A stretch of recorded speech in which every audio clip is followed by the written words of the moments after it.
Project Zion podcast. I'm your host, Susan Oxley from Seattle, Washington, in the United States. This is the series Climate Brewing.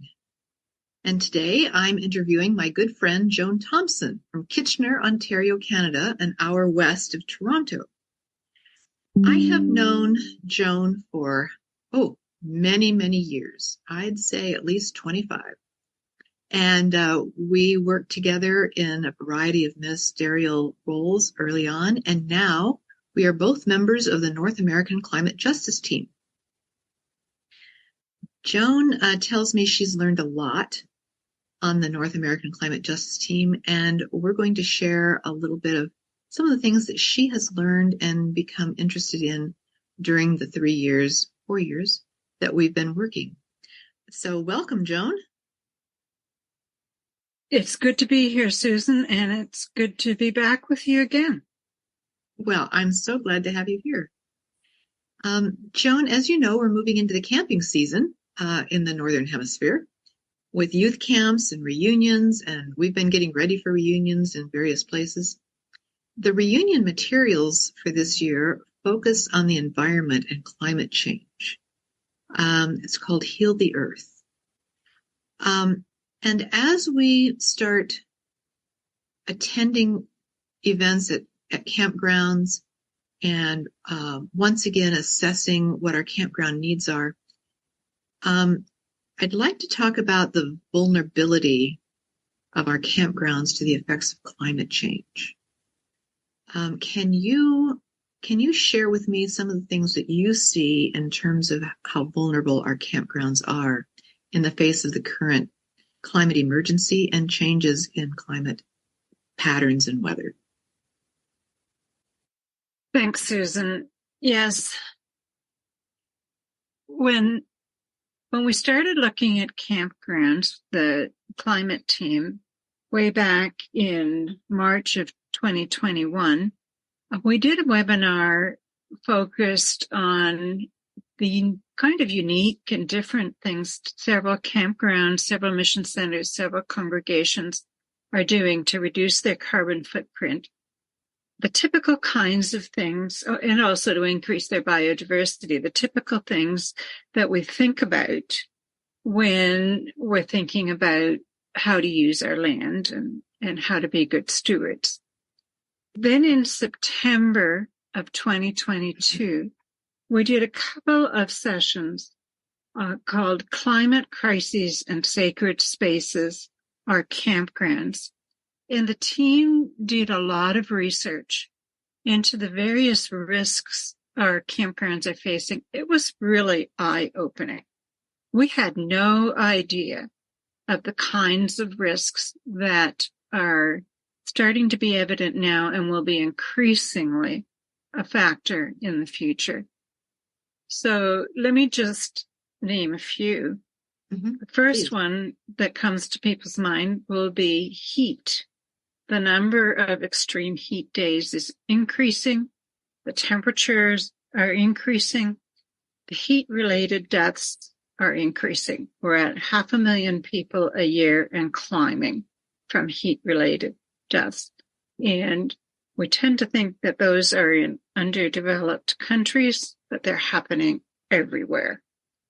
Then we've got the risk on our coastal properties of sea level rise, but even on the inland properties, the risk of floods is increasing, and at the same time, the risk of drought is increasing. So that's all going to affect our campgrounds. And then there's wind. Winds are stronger than they used to be, and so we're seeing more wind damage, more trees coming down in windstorms, things like that. And then the big one, in my mind, is fire. Almost all of our campgrounds are surrounded by trees. And the risk of forest fire and local fires is increasing. And along with fire comes smoke. And we saw last summer how far the smoke can go from forest fires ranging in the north Well, just the smoke itself can be toxic, and the chemicals that are sprayed to fight those forest fires bond with the ash and create toxic particulates that are very small, get into people's lungs, and cause very serious lung damage. So we've got a lot of issues facing our campgrounds. Yes, we do. When you name them like that, it just seems overwhelming. But even now, what can some of the camp boards and managers and directors do to help make our campgrounds more ecologically safe and resilient? Oh, that's a huge topic. I think the first thing is to get educated and to become better educated about the risks and about the options for mitigating the risks. For instance, in Canada, we have an organization called the INTACT, that's INTACT, the INTACT Center for Climate Action.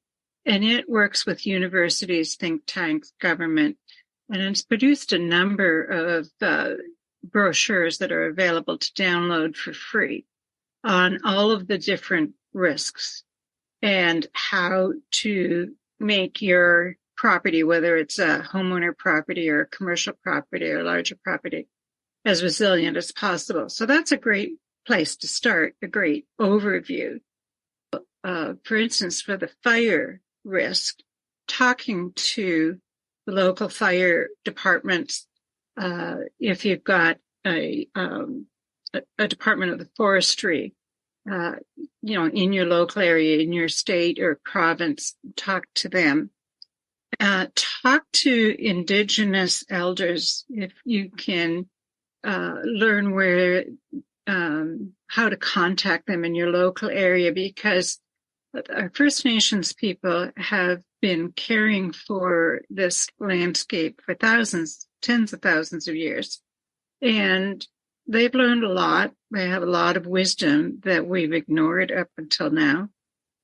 And so there's a lot of information that can be found in terms of what needs to be done in the long run. And then people can start developing a plan, for a long-range plan on how to make some changes to the campground. One of the fastest things that we can do, especially in the camps that have the highest heat risk, is to look at changing our programs. One of the simplest things I've come across is the idea of reversing the order of what we normally do. Camps I've been at, study in the morning and play in the afternoon.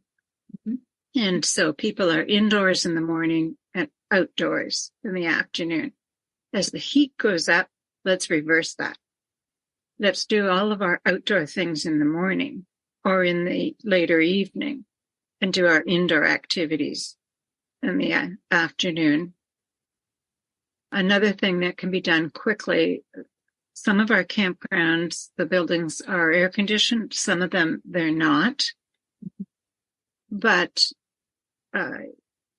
increasing insulation in the ceiling or putting insulation in the ceiling can help to cool the buildings. Using sails, a system of sails where you want to be outside or even over the top of the building can also help to reduce the heat in the buildings. So there's some relatively inexpensive and fast things that can be done to start protecting people. Have a good supply of masks. I know masks are very controversial, but when we get into smoke from forest fires, it's a good idea to have masks. If I were a director right now, what kinds of things would you suggest I do before reunion begins, say in 3 weeks, to be ready for heat-related difficulties among the people? Contact your public health department and get some recommendations from them. A lot of cooling stations, a lot of water stations, a lot more indoor activities where it's cooler. I was just reading a newsletter from Catherine Hayhoe. She's one of our favorite climate scientists. And in one of her most recent newsletters, she talks about the fact that she lives in Texas. And they're used to heat in Texas. And they've never had heat stroke. And in the last year, every single member of her family has suffered from heat stroke, some of them multiple times.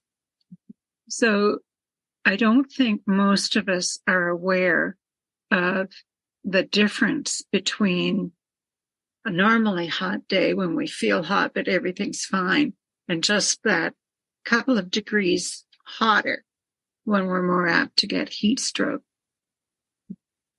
Yeah, and heat stroke doesn't just go away once you drink some water and rest for an hour. Heat stroke quite often requires several days to actually get over, to recuperate. And you're more prone to heat stroke after you've had it once.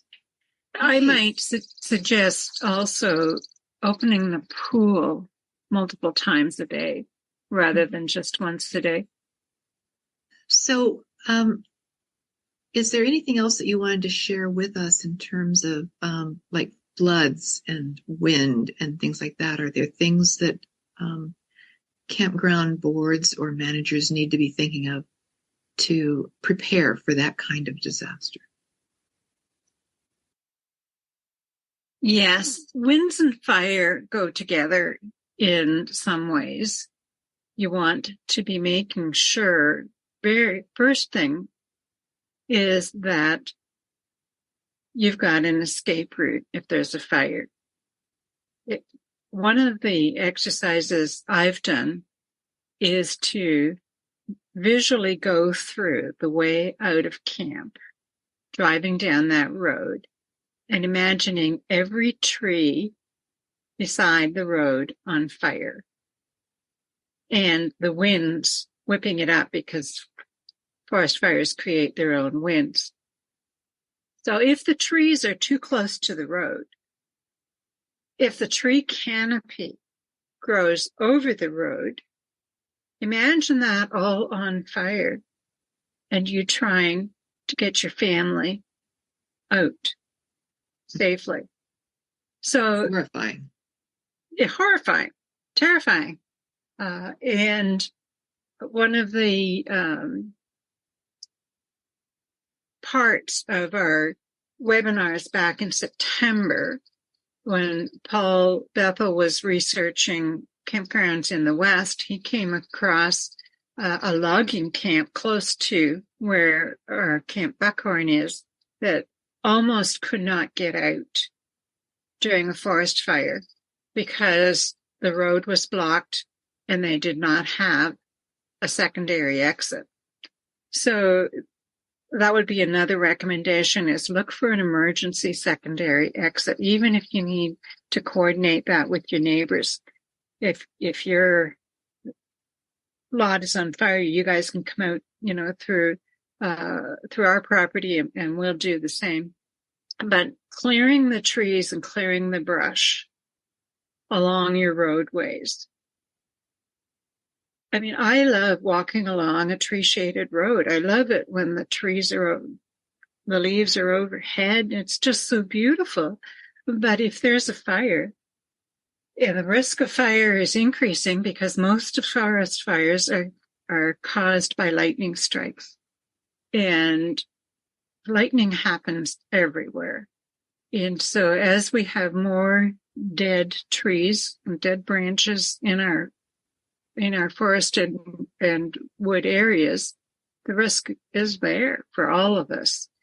So that would be the first thing I would recommend, is make sure you've got safe escape routes in case of a fire. Okay. Thank you very much. Susan, you also asked about wind, and I meant to talk about wind because that's important.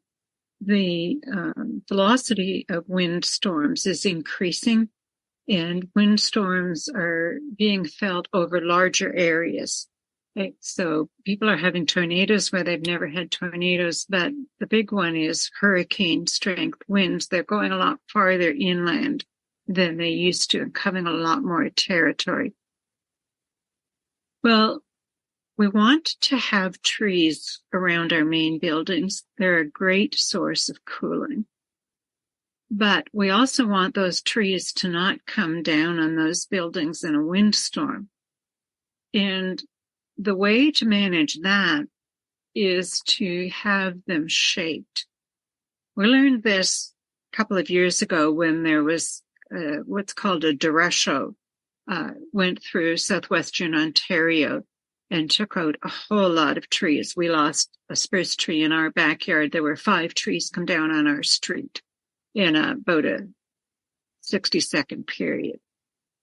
And one of the things we learned after that was that most trees can survive those kinds of windstorms if their crown area is thin enough, and if the limbs are shaped properly, so there's no crisscrossing limbs going, through. They're shaped more like a natural fountain, so that the wind can easily go through there. And I would highly recommend campgrounds to look at the shaping and the possible reshaping and pruning of trees around their main buildings. I believe that's called wind sailing. And professional arborists are very good at assessing how to wind sail the canopy of a tree. Even though it would cost a little bit of money to take care of that on trees that are right around buildings at the campground, it's a lot less expensive than trying to replace the buildings. It certainly is. Or the people who are in the building. Or the people who are in the buildings that can't be replaced. Yes. So, yeah, thank you for adding that piece of information. I appreciate it. Okay. We went to a maple sugar bush this spring. Our daughter has a new housemate who's from the Philippines who had never seen maple sugar or maple syrup or anything like that. So we took her to a maple sugar bush, which is basically a large woodlot on a farm.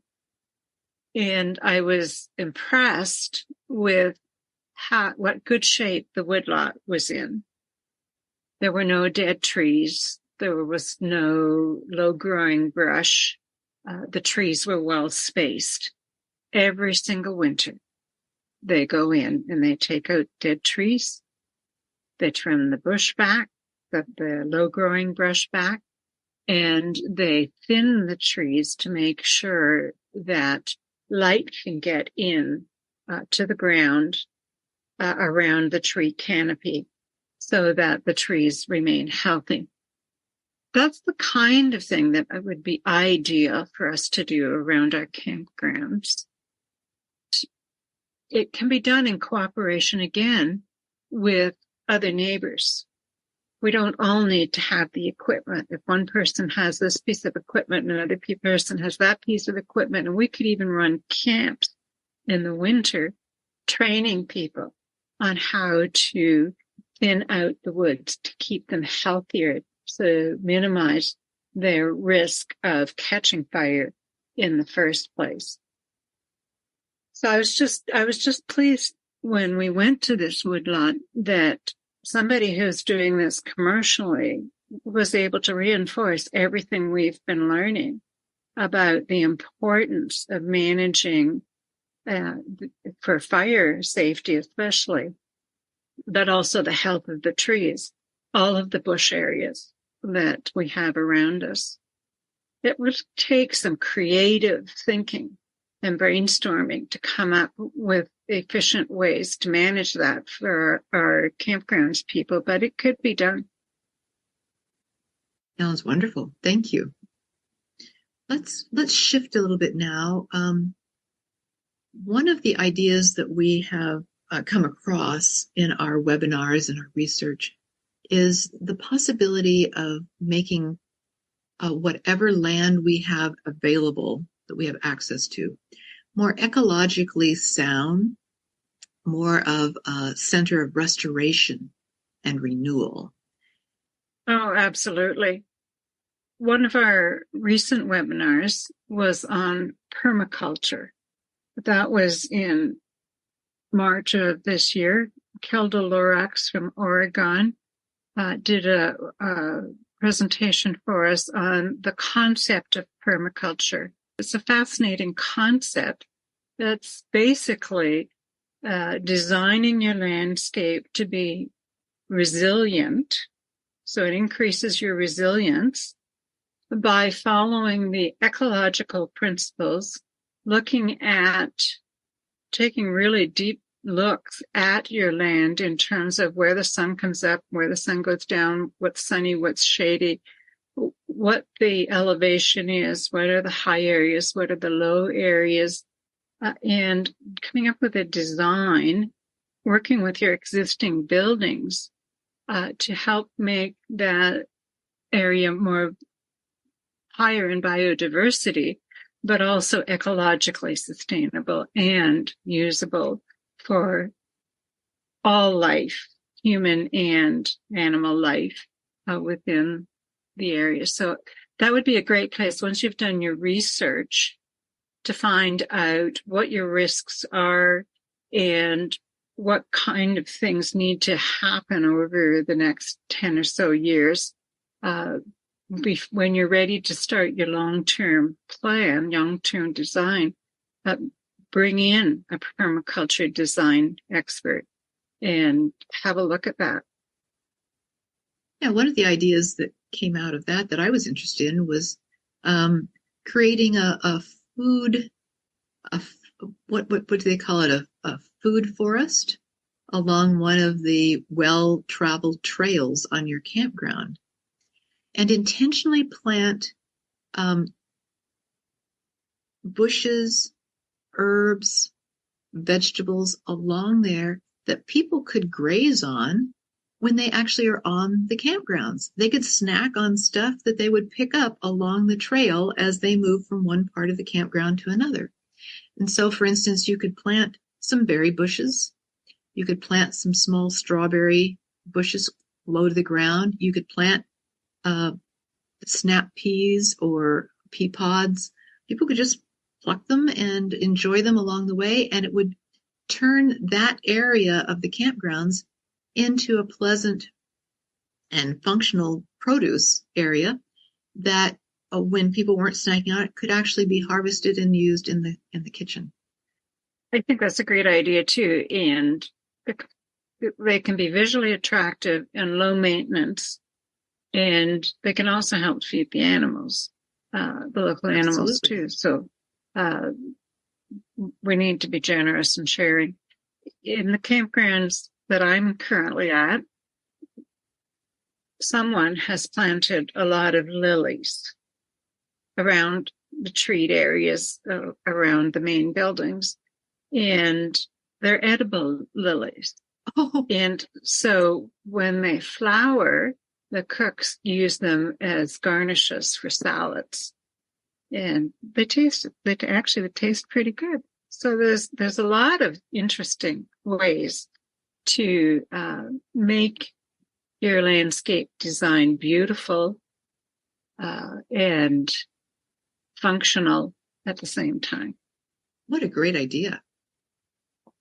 So what's keeping us from pursuing those kinds of ideas, besides the fact that we don't think of them? But what else is keeping us from doing these kinds of things to make our campgrounds safer, more functional, and more ecologically renewing? I think that most campground boards, the people are currently overwhelmed with recovering from the effects of COVID, getting camps fully operational again, dealing with, in many cases, decreased numbers of campers and decreased numbers of volunteers. And so that's just the reality that people are overwhelmed. There's opportunity that can reduce the overwhelm of looking at this.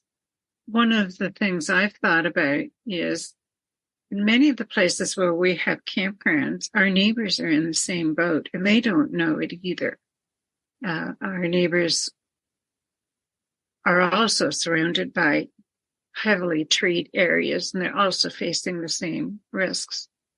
And so there's an opportunity here, which I think is a missional opportunity, to invite the neighbors in for presentations, bring in speakers for presentations around these subjects and talk to the neighbors and brainstorm and see how we can help each other.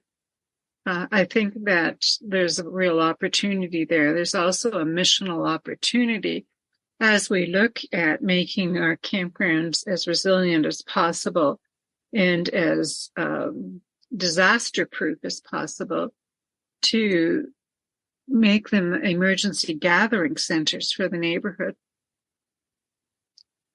So I think that would help. If people on the boards know that they don't have to do it all themselves, be part of a neighborhood team. Yes, and if those of us who enjoy the campgrounds would commit to giving a little bit more time and attention to the campgrounds as volunteers, that would help too. And we could sponsor kind of camps, like work camps, where we invite the neighbors to come and people, local people, and get the theory. Well, let's go out to our bush lot here and practice. We'll practice by cleaning up this section, and then we'll all get good at it. Mm-hmm. That sounds good. Is there anything else you would like to share with us before we close? It's all doable. I think that it's all manageable if we realize that we don't have to do it all at once. We don't have to do it all today. Most of our campgrounds have aging infrastructure that's going to have to be replaced at some point. And so if we look at, as we need to replace things, what's the best way to do it, to make it as environmentally friendly as possible, but also as people friendly as possible in terms of surviving and thriving in a radically different climate than what we've known before, that taking it in stages and in small bites makes it doable. And if we're involving the neighbors in the conversation, I don't mean just the immediate neighbors, but hopefully, a broad area of people. It's also being missional in that it's getting us known, and it's possibly developing and increasing our resource base and possibly even our pool of volunteers base. So I would just encourage boards to get started at looking at the threats for their local area. And of course, the climate team is always ready and able and willing to help any board that would like us to come and talk to them or talk to them by Zoom and help them assess where they need to be looking at. Thank you so much, Joan. It's been a joy talking to you, and I appreciate your wisdom and all the research you've done. And I enjoy having a chance to do a podcast with you. Thanks very much.